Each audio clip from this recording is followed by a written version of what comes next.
دې آیاتونو کې الله پاک جل جلاله د فاسقین صفات ذکر کوي چې فاسق خلق څوک دي. لومبي تیر شو چې وما يضل به الا الفاسقين، الله نه گمراه کوي مگر صرف فاسقان خلق، مگر صرف فاسقان گمراه کوي. فاسق هغه کس ته ویل شي چې هغه د الله پاک نافرمانی کوي،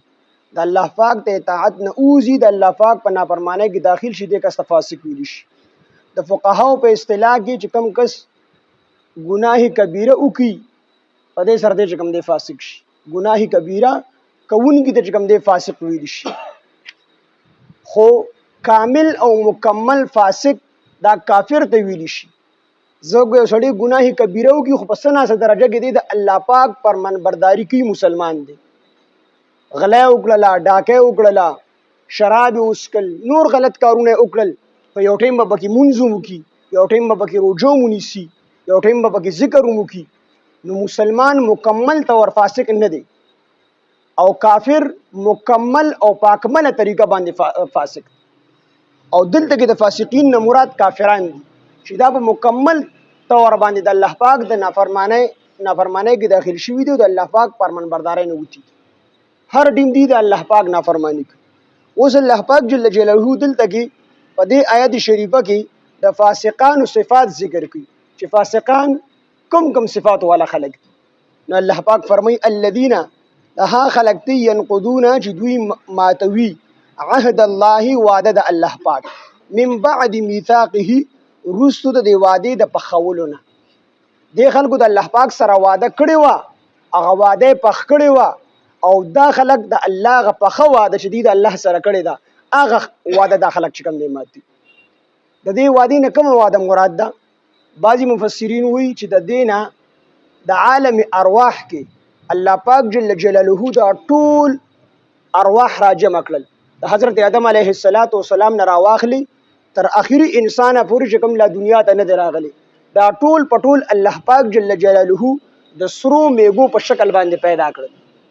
د سرو میګو په شکل باندې پیدا کړل، او بیا ول الله پاک عقل او شعور دواړه ورکړل، الله ولا پوهه هم ورکړل، او بیا الله جل جلاله ځان ته مخاطب کړل، وعده یې واغستله، الستو بربکم، زستا سو رب یم. الله پاک دې ټولو ارواح ته وی زستا سو رب یم، دې ټولو په یو आवाज سره وی قالو بلا، الله پاک ته زمونږ رب یې. الله ته وعده واغسته او دی وعده ورکړه چې الله پاک ته زمونږ رب یې. عالم ارواح کې ټول ارواحونه الله پاک وعده واغستله چې زستا سو رب یم، دې ټولو ارواح ته په یو आवाज باندې بالکل الله پاک ته زمونږ رب. نو بعضی ملحدین وی چې الله پاک دا وعده زمونږ نه په کم ټیم کې اغسته، نو موږ ته خو یاد نه و. حضرت علی رضی الله عنه او سهیل بن عبد الله رحمت الله علیه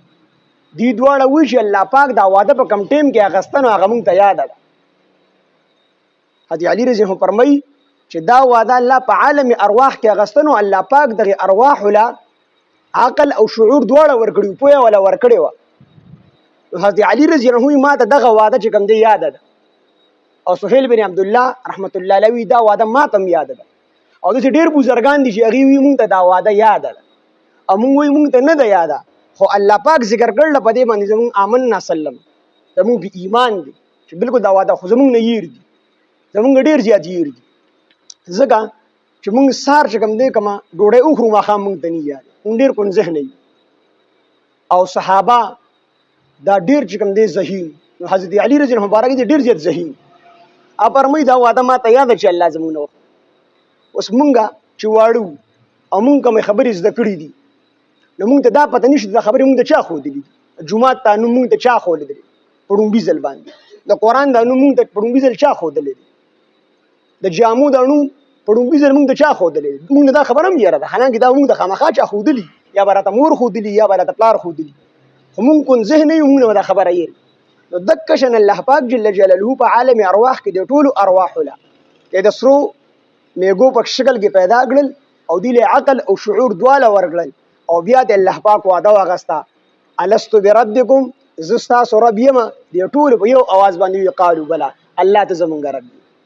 نو الله پاک فرمایي چې دې خلکو دا وعده پخه کړې ده، او د پخې وعدې نه وروستو دي دا وعده ماتي او زما د ربوبیت نه انکار کوي، ما نه مني، دا کافران.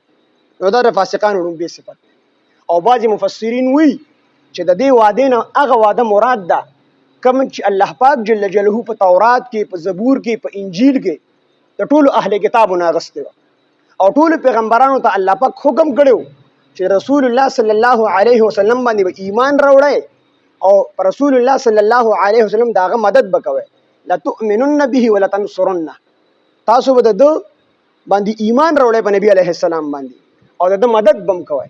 او د ذالک الکتاب په تفسیر کې دا خبره تیر شي هوا چې د يهود مدینه منوره کې کوم آباد شي نو دا دوبا بادشاہ نه په دې نیت پاتې شي چې دلته نبی علیه السلام هجرت کوي هغه برازي هم به ایمان راوړي نو دا د مخکې کتابونو کې تورات زبور انجیل ټولو کې الله پاک دا وعده د ټولو انبیانو نه اغسته و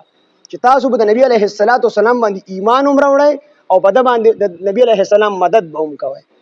نو هغه وعده خو الله پاک د ټولو چې د ټولو انبیانو نه واغستله نو د انبیانو چې څومره امتونو یې هغې نه په طریقه اولاد وعده واغستله نو ټولو وعده ورکړه او ټولو الله سره وعده وکړه چې موږ د الله د پیغمبر مدد هم کوو د الله په پیغمبر باندې به ایمان هم راوړو خو وروستو دې هغه وعده بیا ماته کړله د الله د پیغمبر نه انکار وکړو چې د الله د پیغمبر دا قرآن د رضا نه جوړ کړی د الله کتاب نه دی څه مطلب چې دا پیغمبر د الله پیغمبر نه نو دا وعده دی د الله سره کړی وه او پخه کړی وه هغه پخه واده د فاسقانو الله سره بیا ماته کړل نو دواړه ته مراد کېدلی شي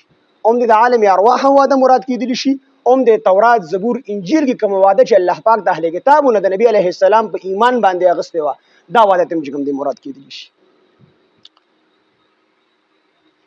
الذين ها خلق ينقضون جدوي ماتوي عهد الله لوز د الله وعده د الله من بعد ميثاقه رستو د پخولو د دی واده نه دا واده په خټه د غیر ورسته ماتي ويقطعون د دویم صفت ذکر کوي ويقطعون او دوی کټ کوي دا فاسقان ما هغه سو امر الله چې حکم کړل الله تعالی به پاغه سره ان یوصلا دا چې یو ذکر شي د کوم سیس چې الله پاک ته یو ځای کېدو حکم کړل چې دا شی یو ځای کې نو دا فاسقان هغه سیس کټ کوي یو ځای کې نه د الله نافرمانی کوي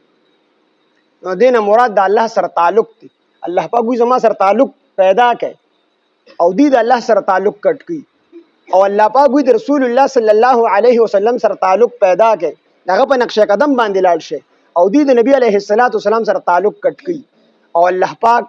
فرمایي صله رحمی وکړي خپل ولانو سره تعلق م پرې دی او د خپل ولانو سره تعلق پرې ټول د مراد کېدلی صله رحمی ته مراد کېدلی شي د الله او د الله د پیغمبر سره تعلق ته مراد کېدلی شي د قرآن سره تعلق ته مراد کېدلی شي صله رحمی حدیث پاک کې راځي او ورځ د قیامت په دې ته جبه ورکړي شي او دا به اعلان کوي چې الله هغه کس خپل رحمت سره یو ځای کې چا چې دنیا کې یو ځای کړی صله رحمی به خپل ولانو سره خپلوانو سره تعلق جوړول دا تعلق په وی الله پاک هغه کس خپل رحمت سره یو ځای کې چا چې دنیا کې یو ځای کړی ما او الله هغه کس چې د خپل رحمت نه پرې کړی کم کس چې په دنیا کې پرې کړو خپلوانو سره تعلق چې کم دی پرې خو خپلوانو سره په معمولی خبره باندې بچ کم تعلق کټ کاو نبی علیه السلام یو پیرو فرمایل وی کو تاسو کې څوک قطع رحمی کوونکی خپلوانو کې چې سره تعلق خراب وي رور سره نه لګي مور سره نه لګي ترور سره نه لګي ماسی سره نه لګي تر سره نه لګي د دې څومره رشتہ داران دي په هغه کې د چا سره تعلق خراب وي نه لګي نو هغه کس ته د مجمع نه پاسه موږ د الله پاک نه دعا کو او چې په کوم مجمع کې قطع رحمی کوونکی وي نو هغه مجمع کې د یو کس دعا الله پاک نه قبلي سر نه پورته دغه دعا نشي یو صحابي په منډه باندې لړو واپس راغی نبی علیہ السلام دې الله پیغمبر زمانه ترور خپوا نو زلاړه خپل ترور مې رضا کړه واپس رااله او د دې کس دعا د سر نه بر نه زی د کم نه خپل رشتہ داران خپي نو خپل رشتہ دارانو سره تعلق جوړوي اگر کوی د سره تعلق پری دي خطب سره تعلق جوړه ته د سره تعلق نه خراب ځکه دا د الله حکم دی نو دا خلق چې کم دی نو د دې دویم صفت دا دی چې کم سیز د یو ځای کولو حکم الله ورکړی دی دی هغه سیز کټکی ختمی یو ځای کوي نه دویم صفت دا د فاسقینو دا دی الذين ها خلق ينقضون جدوي ماتوي عهد الله وعده الله من بعد ميثاقه ورستو د وعده په خولونه ويقطعون او دوی کټکی ما هغه تعلق امر الله چې حکم کړل الله تعالی به په هغه سره ايو صلا دا چې یو ځای چې د کوم سیز د یو ځای کولو حکم الله کړی دی نو دا فاسقان هغه تعلق ختمي. ويفسدون او دوی فساد کوي فی الارض پزماکه د فساد د دې ډېرې وجې وي، قتل و غارت به هم کوو، زنا به هم کوله، جواري به هم کوله، یعنی د الله چې څومره نافرمانۍ دي دی به کولې او د الله چې څومره نافرمانۍ دي ته فساد فی الارض ویل شي. په ناب طول کې به کمې کو. نو ويفسدون او دوی فساد کوي فی الارض پزماکه کې اولئک هم دا خلک اولئک هم الخاسرون هم دا خلک تاوانیان دي، د دنیا په اعتبار سره هم تاوانیان دي او د آخرت په اعتبار سره هم تاوانیان دي. نو دا الله پاک جل جلاله د فاسقانو صفت یو دا جدید الله سره وعده مادي، دویم دا چې د کوم سیز د یو ځای کولو حکم الله کړی دی دی هغه سیز پرې کوي یو ځای کوي نه، او دریم دا چې دی پس مګه کې فساد کوي. نو دا د فاسقانو صفات د دې صفاتو موږ ټول مسلمانان ځان ساتو.